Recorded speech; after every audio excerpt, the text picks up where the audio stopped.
성도님들 안녕하세요. 한 주간도 잘 지내셨나요? 네, 꼭꼭 씹어먹는 구약통독 오늘은 14주차입니다. 오늘은 다니엘서와 호세아, 요엘, 아모스에 대해서 함께 살펴볼 거고요. 다음 주에 나머지 소선지서 모두를 살펴보면 15주의 모든 과정이 끝납니다. 우리 성도님들 끝까지 포기하지 마시고 화이팅 해주시길 바라겠습니다. 자, 그럼 먼저 다니엘서에 대해서 함께 살펴보도록 하겠습니다.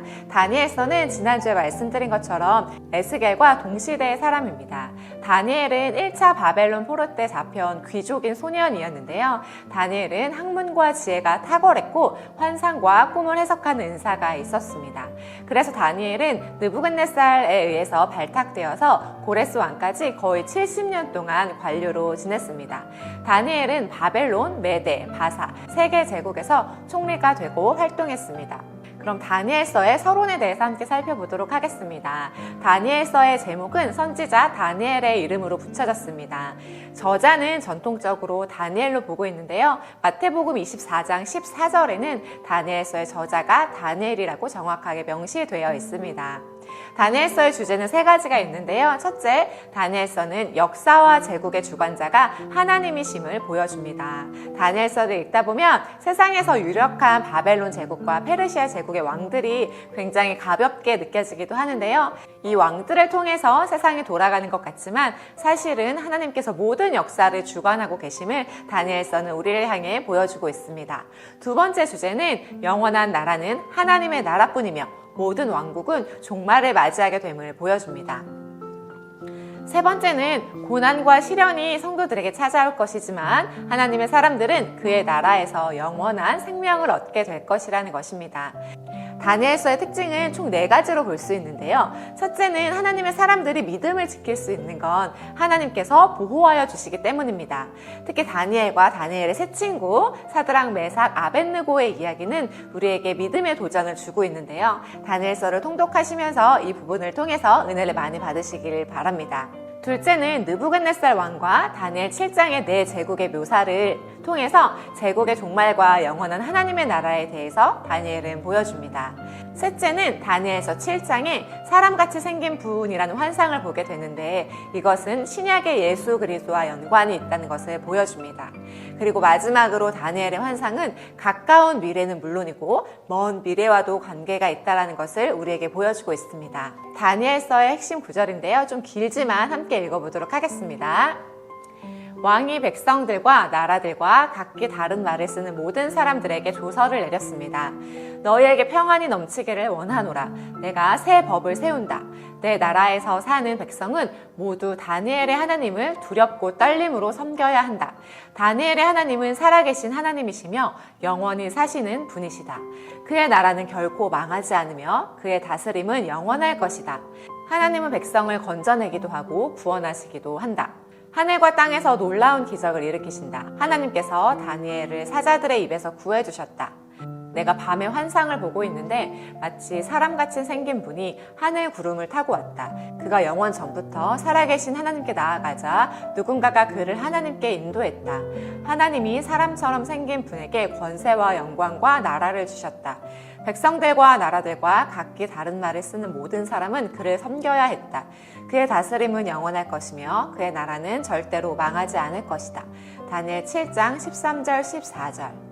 다니엘서의 개요는 세 부분으로 나누어지는데요. 1장에서는 다니엘이 바벨론의 포로로 잡혀가 왕에게 관료로 선발되었고 다니엘이 뜻을 정하여서 그의 믿음을 보여주었던 부분이고요. 2장에서 7장은 세계사 예언입니다. 환상을 해석했고 위기에서 벗어났으며 세계사를 예언하고 있고요. 3장에서 12장은 유대사의 예언입니다. 장차 일어날 북방왕의 만행과 종말의 대환란과 구원을 예언하고 있습니다. 강의 안에 보시면 다니엘에 등장하는 통치자들에 대한 내용과 연대가 나오는데요. 바벨론과 페르시아 왕들이 등장합니다. 그러나 성경은 이들의 강함이나 능력이 아니라 하나님께서 주관하고 계심을 보여주고 있습니다. 그리고 또 하단에 보시면 다니엘이 본 환상들에 대한 내용들도 표로 정리되어져 있는데요. 4개의 제국, 바벨론, 페르시아, 헬라, 로마 왕국에 대한 환상이었고요. 또 다니엘서 2장, 4장, 7장, 8장에 걸쳐 환상들을 정리해 둔 것입니다. 다니엘서에는 이 환상이 많이 나오기 때문에요. 표를 참고하셔서 통독을 하시면 도움이 되실 것입니다. 다니엘서에 나타난 우리 하나님은 어떤 분이실까요? 함께 살펴보도록 하겠습니다. 하나님께 뜻을 정한 사람을 지키시고 승리케 하시는 하나님, 세상의 모든 은밀한 것을 나타내시는 지혜의 근원이신 하나님, 당신을 가까이하여 헌신하는 자에게 큰 은총을 베푸시는 하나님. 아멘.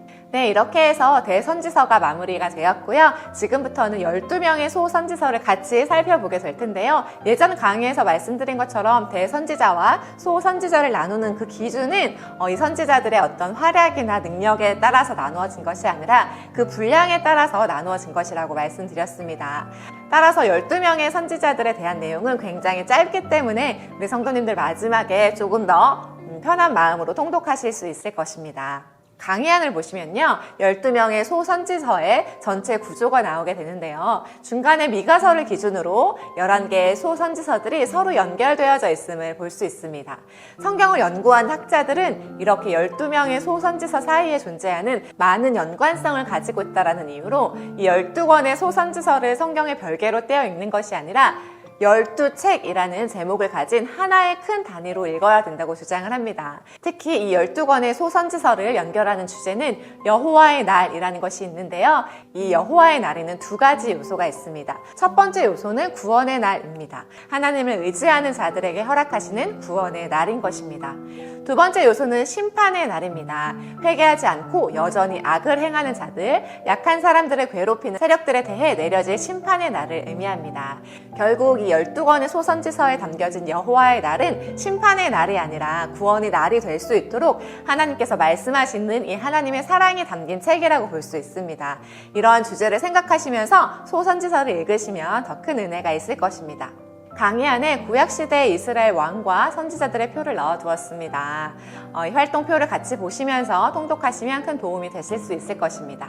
자, 이제 호세아, 아모스, 요엘에 대해서 간단하게 살펴보고 강의를 마무리하도록 하겠습니다. 먼저 호세아입니다. 호세아서는 하나님의 사랑이 담긴 하나님의 사랑의 책이라고 볼 수 있는데요. 1장에서 3장은 부정한 고멜을 향한 호세아의 사랑을 이야기한 부분이고요. 4장에서 14장은 이스라엘을 향한 하나님의 사랑을 이야기한 부분으로 구성되어 있습니다. 저자는 성경에서 브레이의 아들 호세아라고 언급하고 있고요. 북이스라엘은 여로보암 2세가 통치하고 있었고 남유다는 우시야 시대로 시작해서 히스기야 시대 초엽까지 사역했음을 학자들은 추정하고 있습니다.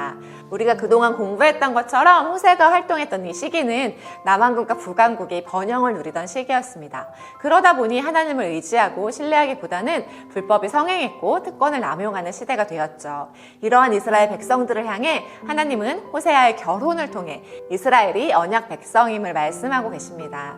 호세아는 거룩한 선지자가 음란한 창녀와 결혼하고 재혼하는 과정을 통해 거룩하신 하나님이 음란한 이스라엘과 결혼하고 재혼하실 것임을 예언하고 있습니다. 호세아에 나타난 우리 하나님은 어떤 분이실까요? 세상과 음행에 빠진 우리를 값을 지불하고 돌이키시는 하나님. 당신이 찾도록 침묵하시지만 우리가 돌이키면 응답하시는 하나님. 징계하면서도 사랑하는 것을 우리가 알기 원하시는 하나님. 두 번째로 요엘서입니다. 요엘서는 여호와의 날을 예언한 책인데요. 1장에서는 역사적으로 이스라엘에 실제로 있었던 메뚜기 떼로 인한 자연재해를 다룬 부분과 또 2장에서 3장은 예언적으로 미래의 군대들이 침략할 것을 다룬 부분으로 구성되어 있습니다. 요엘서는 메뚜기 이야기로 시작하게 되는데요. 이 메뚜기 재앙은 하나님이 교만한 애굽에게 내리셨던 재앙이었습니다. 오늘날에도 기후의 변화로 생기는 이 메뚜기 떼가 있는데요. 요엘 선지자는 메뚜기 재앙을 통해 하나님께서 이스라엘을 회개하도록 만드시려는 그 하나님의 손길을 보았습니다.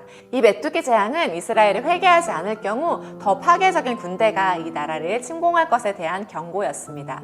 그러나 하나님은 모든 사람들에게 성령이 임하는 사건에 대해서 말씀해 주시면서 다시 회복하실 것을 이야기합니다. 이것은 사도행전 2장을 통해 성취되어집니다. 마지막으로 아모스입니다. 아모스는 북이스라엘을 향한 심판을 예언한 책인데요. 이 아모스 선지자는 뽕나무를 재배한 사람이었습니다. 언뜻 보면 평범한 사람인 것처럼 보여지지만 사실 아모스서를 자세하게 살펴보면 상당한 수준의 학문을 갖춘 사람이었던 것을 알 수 있습니다. 아모스라는 이름의 뜻은 짐진 자라는 의미를 가지고 있는데요. 아모스는 어떤 짐을 지고 있었을까요? 그는 이스라엘의 민족의 죄악과 하나님의 심판을 보며 고뇌했던 사람이었습니다. 아모스는 주로 북이스라엘의 종교적 타락과 사회적 부패를 책망하였는데요. 부유한 자들이 부와 권력을 남용해서 불의를 행하는 일들을 언급했습니다. 뿐만 아니라 당시에는 우상 숭배가 흔한 일이었고 하나님의 계명들은 공개적으로 무시를 당하기도 했습니다. 따라서 아모스서는 1장에서 2장은 심판을 받아 마땅한 죄에 대해서 다루고 있고요. 3장에서 6장은 심판을 불러오는 태도에 대해서 말합니다. 7장에서 9장은 심판이 어떠할지에 대한 그 징조에 대해서 기록하고 있습니다. 아모스에 나타난 우리 하나님은 어떤 분이실까요? 하나님은 만민에게 성령을 부어주시고 구원하기 원하시는 하나님. 하나님은 끝까지 돌이키고자 부르시다가 회복 불가능일 때에는 심판하시는 하나님. 하나님은 정의를 물같이 공의를 강같이 흐르게 하시기 원하시는 하나님. 이렇게 해서 다니엘서와 호세아, 요엘, 아모스까지 살펴보았습니다. 대선지서도 마찬가지였고요. 소선지서를 통해서 우리는 하나님이 우리를 얼마나 사랑하시는지 그 마음을 알 수 있습니다. 때로는 심판으로, 때로는 사랑으로, 때로는 결혼의 비유로, 때로는 임명제해로 이렇게 하나님은 우리가 알 때까지 말씀해 주시는 분이십니다. 이번 한 주 통독하시면서 우리 하나님의 마음을 많이 느끼고 묵상하시는 귀한 한 주가 되시기를 바라겠습니다. 이번 한 주도 화이팅 하시고 저는 다음 주 마지막 강의로 뵙도록 하겠습니다. 감사합니다.